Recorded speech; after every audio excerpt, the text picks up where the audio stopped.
tracking new developments tonight in a nationwide sex ring run out of Minnesota. In all, 29 people have been indicted. Good evening. I'm Leah McLean. I'm Bill Lunn. A court hearing for 4 suspects accused of prostituting young girls to other states wrapped up just minutes ago. Let's go live now to 5 Eyewitness News reporter Joe Mason, who just got out of the courtroom in Minneapolis. Joe? Bill, Leah, the courtroom was filled with family and friends of the 4 suspects. The 4 want to get out of custody. They face some serious charges, including life behind bars. But the government says they all pose a flight risk. Despite pleas from defense attorneys, the judge ordered all 4 to remain behind bars. Shorty, Fat Boy, Pinky.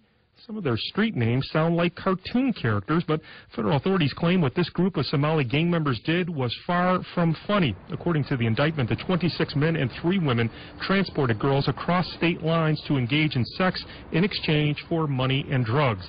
Some of the girls were, yes, 13 years old and younger, and 4 of those victims are from Minnesota. Investigators say the illegal sexual activity happened at 2 hotels in Brooklyn Center and Richfield, apartments in Minneapolis and St. Paul, and even a men's restroom at the Northtown Mall in Blaine.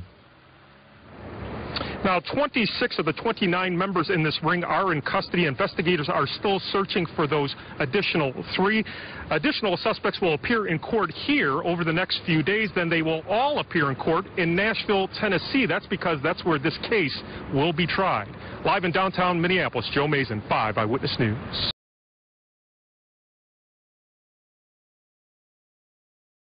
Susanna?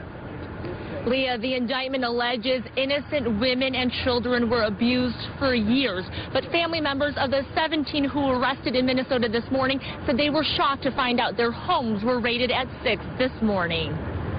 These are the 26 men and 3 women the U.S. Attorney's Office says enticed girls, some younger than 13, to have sex in exchange for money and drugs. This is a baseless thing. We, as religious people, do not believe in engaging with sex trade. The father of 19-year-old Abdullahi Afayari came to his son's first court appearance accusing investigators of aggressively interrogating his son. What he's saying, right, the kids initially have been intimidated, and he said that they were told that if you don't say what we want you to say, you'll be in big trouble. In this 58-page federal indictment, it's alleged the suspects were part of or affiliated with 3 Somali gangs. The family is very nervous, given the gravity and the weight of the charges. One girl who was under the age of 13 alleged her abuse started in 2006, taking place in Minnesota and Tennessee. On numerous occasions, she says she was taken to homes and hotels, including the American in Brooklyn Center, to have sex several times a day.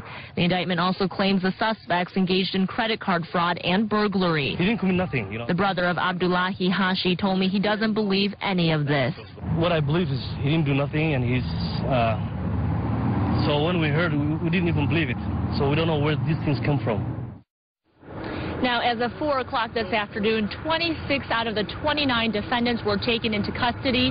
The majority of them are from Minnesota and in their 20s. Live in St. Paul, Susanna Song, 5 Eyewitness News.